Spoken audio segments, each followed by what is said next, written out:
All right, so we got another new car reveal, and if you're new to the channel, you know that I'm starting now to react to other things that I love, but I usually just keep it behind the scenes. But one thing I do love is reveal of new cars, racing, and stuff like that. I'm not the best when it comes to details of inside the car, like with the engines and stuff. I know my way around for the most part.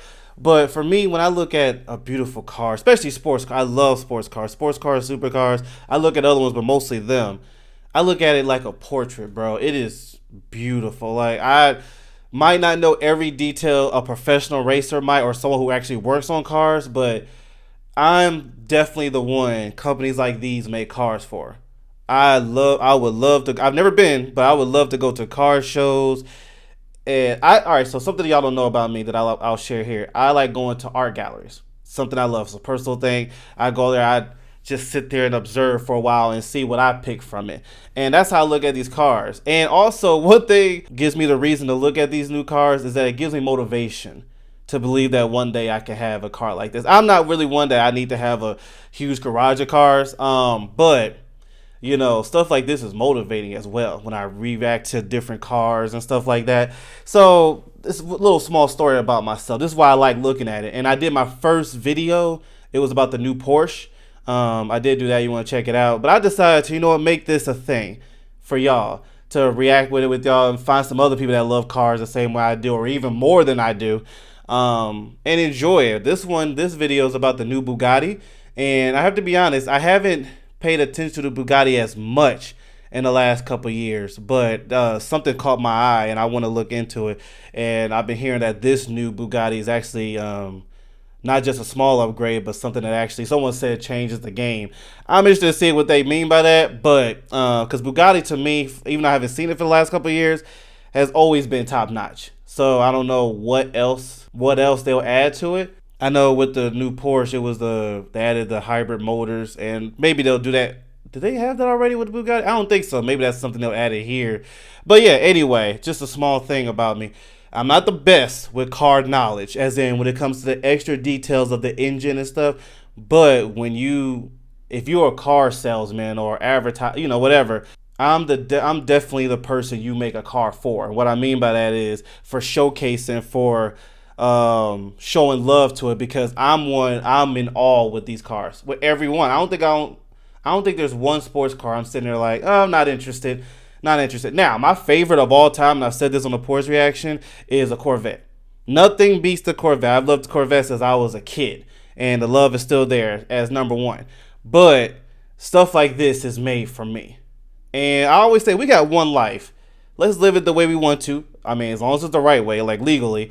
But let's enjoy. Let's make the most out of it. And I truly believe a moment in my life is gonna happen where I get invited to these events. And like I said, I don't care to buy every car, but I want to be like a dream of mine is to be in that circle, to be invited to where I could, one day afford something like that. But anyway, yeah, this is calming for me. This is also motivating and just a beautiful spectacle. That's the kind of viewer I am when I look at cars like this. So let's see what the new Bugatti has to offer. The Bugatti Tourbillon. Tour, I always say it wrong. I had to research again to say how you say it, but I think it's Tourbillon. If you look at the word, it looks like Tourbillon, but it's not billion, I should say. But I think it's like I think you say it like Tourbillon. I believe. I'm terrible with pronouncing. I got to hear a few more times, and then I'll get it. But anyway, new Bugatti. Here we go. There's two videos. I'm gonna react to them both. This one's just a showcase.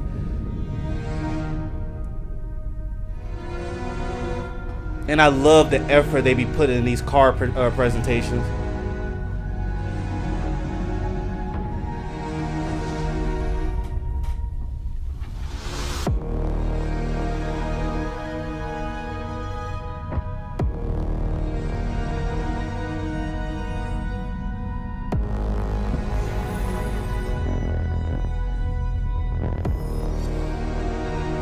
Man, that's a beautiful car.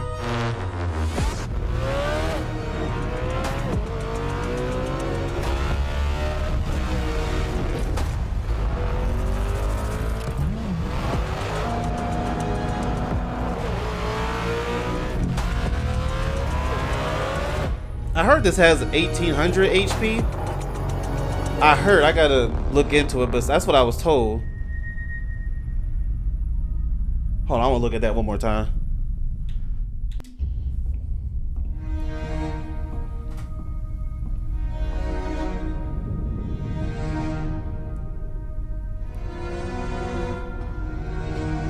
Wait, I never knew that was the original Bugatti. I'm assuming with how they show him from the past and present. I've seen that car before. I did not know that was a Bugatti. So I just learned something new with that.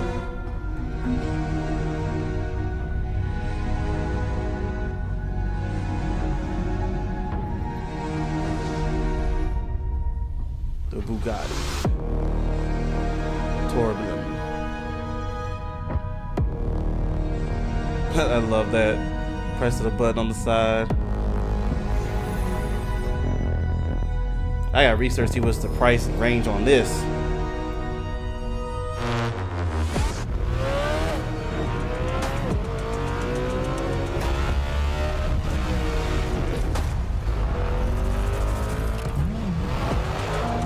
Man, I love that sound, bro. And that's for almost any sports car, the engine sound. My goodness.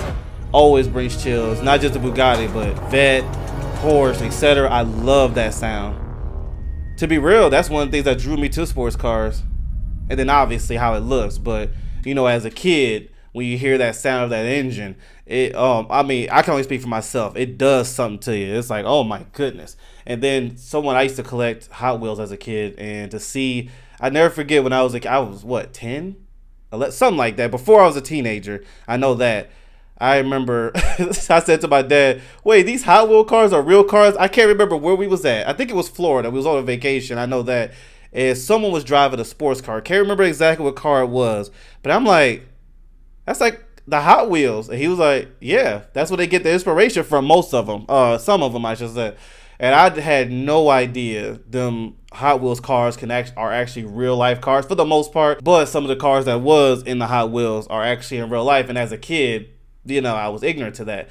And ever since I knew that, I was glued. I was looking on television. I know Discovery Channel back in the day showed a lot of like new cars and stuff like that. And I would just sit there. And I remember my dad was like, what did you learn from it? And honestly, I said, honestly, I didn't hear what that guy was saying, explaining about the engine stuff. I was just amazed with the sound, the look, interior, exterior, and all that. This is one of the greatest moments of, actually one of the birthplaces of what drew me to sports cars, was that moment. And like I said, and it's crazy because I'm sort of like that. I pay attention now, and I'm learning more about the details of inside the car engine and all that stuff, the hybrids, all that stuff. But back in the day, and for a while, I was just there for the view, the artwork, the engine, the sound when it drives, all that stuff. But that's where it first started for me, was not knowing that those Hot Wheels cars is actually something that's realistic and, you know, in our world now. It wasn't just something made up. All right, well, there was another video that gives more detail, like a 5-minute video, so let's check that out. And probably Bugattis we can hear. Are created to be forever. Pour l'éternité, as we like hopefully, to say. well, more likely they're gonna say the whole name, and I can say the word right of turbulent. I think that's how it Bugattis are created to be forever. Pour l'éternité, as we like to say. Oh, did I know that was CEO? When I was faced with the challenge of what to do next, it was not obvious at all. Many people were strongly suggesting that the next car should be all electric. And that would have been the easiest thing. But making a Bugatti is not about making the easy thing. It's about the hard way, doing the right things. We felt the emotion and power delivery and sound of a naturally aspirated 16-cylinder engine was the right next step for Bugatti.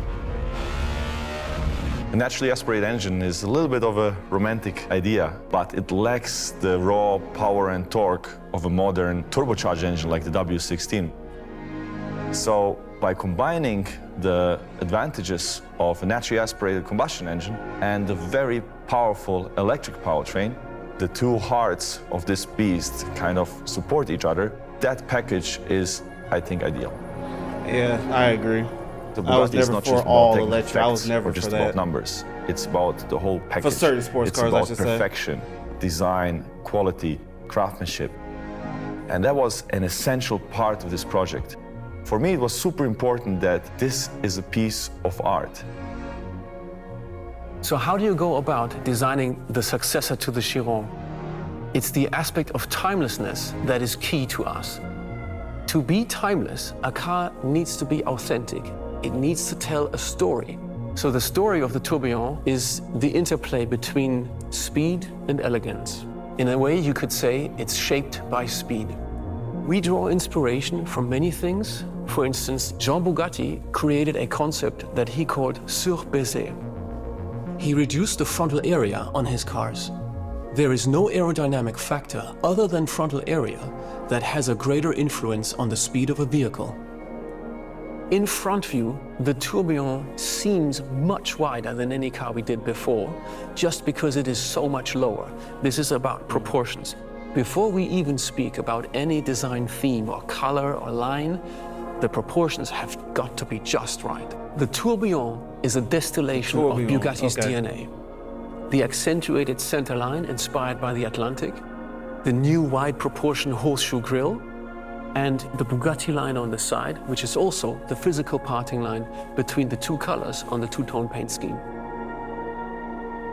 Once you open the door, the interior design is a complete revolution. It is where digital detox meets the art of watchmaking, the haute horlogerie. So we have chosen to do the entire human-machine interfacing about displaying information and operating the car in an analog fashion. The center console is machined from solid aluminium, set within real crystal glass. The Tourbillon is a timeless design that is not made for the future, but for eternity. I like how you put that. It's not made for the future, it's made for eternity. As an engineer, the most important thing to me is the car is not only beautiful from the outside, but also from the inside.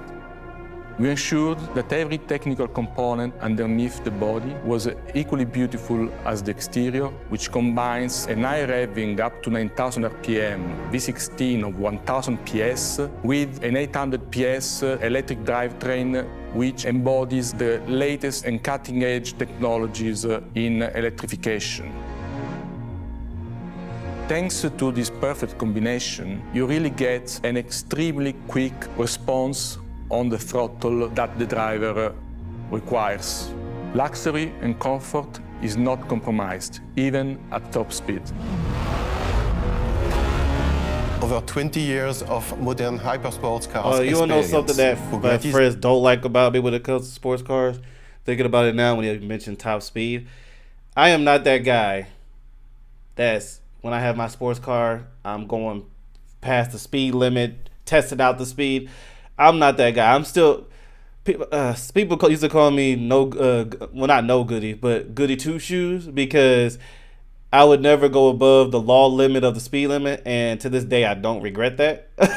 I've had no tickets, no accidents, and I'm the person, like I said, I want the car for the enjoyment. Speed and all that stuff, unless I'm in a track where it's permissible, or the field where, what was that desert called? I forgot what it was called, but people would take their sports cars there and go crazy. Unless it's something like that, you will not see me on the freeway. Personally, I can't stand that. I like when you be driving and you got these people going 90 through the freeway, and then it's like, bro, you got to consider the people on the road. It's a 70-mile-an-hour zone. You're going 90, 95. And then an accident happened. You mess up somebody else's life, and then it could be like, I was never that kind of person, and they was like, bro, when you get a car, you gotta test it out. If there's no track for me to test it out, or like, I can't remember what that desert is called in the West, in California, I believe it is. Can't remember what it was called, but unless it's something like that, you won't see me with it. You'll see me with the car, and I'm enjoying it. But if I'm driving and you got a sports car and you see me and you're trying to rev it up, I'm like, you won, go ahead. And I don't regret that. My insurance is really low because of it, because I've never had a ticket, never had an accident, and I like to keep it that way. I like my life more than the thrill of daredeviling out there on the road. Now, I do like the features of these cars with the speed, but there's a time and a place for it. That's what I say. Like, and for those who have cars like this, sports cars, whatever, any car, know where you're at. It's just do what you want, but consider everybody on the road. If it's 70-mile-an-hour zone, don't go past the speed. Don't go past the law. It's just not worth your life. Excuse me, sorry. Your life is precious.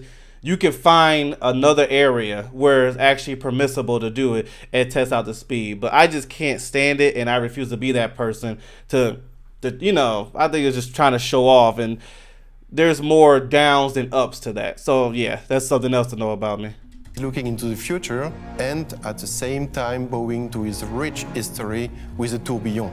What began with the Veyron and continue with the Chiron has evolved further by combining all our knowledge to redefine the pinnacle of the automotive industry.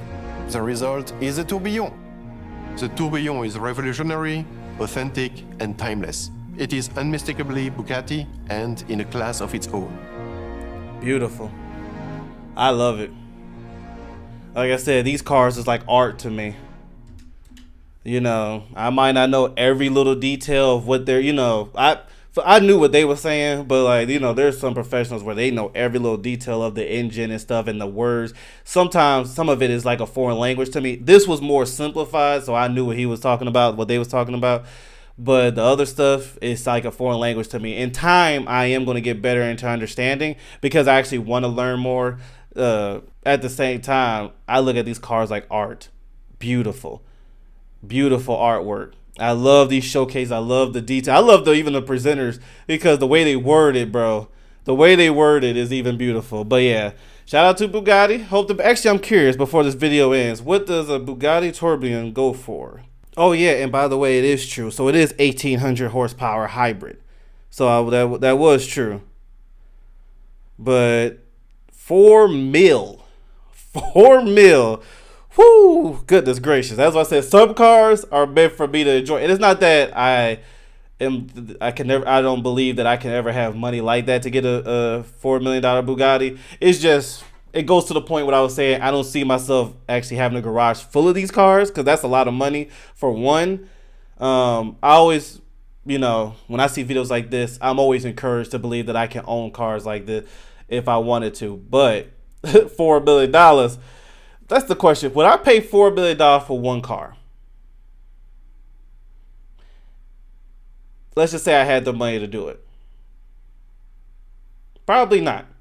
Probably not. Because one, if I will say this, if Bugatti was my favorite car of all time, like the Corvette is, then I can see myself doing it. So that's how I guess I'm looking at it that way, where Bugatti is amazing. It looks sweet and all that stuff. But this will be a car I will rent. Like if I was in Dubai, I would rent it out, but I wouldn't see myself buying it. And I guess it's because I don't see it as my top car. $4 million, that has to be my top car. You know what I'm saying? For me to pay $4 million. And it's not. And the Corvette is nowhere near this kind of price range. Way cheaper. So, but to remove cheap or expensive and stuff like that, if I'm paying $4 million, it has to be the top car. Because I never want to lower people. So like some people, I want a $4 million car. Then there's other people around them. That's too expensive. I don't never want to tell anybody that. If you believe you can get it, you know, if that's something you want, you got one life to live. I believe you can go get it. But just make sure that's something you really want to do. $4 million, you got to think on that. You know, $4 million, that car ain't never leaving my, you know, no, I'm staying with that car for life. But yeah, I don't ever want to tell you can't get it or it's too expensive. Expensive and cheap is the opinion of the viewer. Some people say it's expensive, some say it's cheap. That's a point of view. I don't really go on that when it comes to these cars, to a lot of things really. I just say if you're gonna pay that, the quality better match $4 million. That's all I gotta say. When I'm at a hotel and it could be expensive, as long as the amenities and everything else match the price, I'm cool with that. But if you paying high price and it doesn't match, then that's a problem. That's when it's expensive. It's expensive because of whatever comes with it. If it doesn't match the price, then it's a problem. But anyway, yeah, $4 million, but it is 1,800 horsepower, so that is true. All right, well, let me know what y'all think about the new Bugatti. Thank y'all so much for tuning in. I am going to do a whole lot more of car reactions. There is a video I want to react to where it was the Maserati versus the Corvette. And I guess they're racing against just see which one's better. I want to react to that because as a Corvette fan, I'm going to say the Corvette. But I could be wrong. But anyway, shout out to Bugatti. And I'll check y'all later. See ya.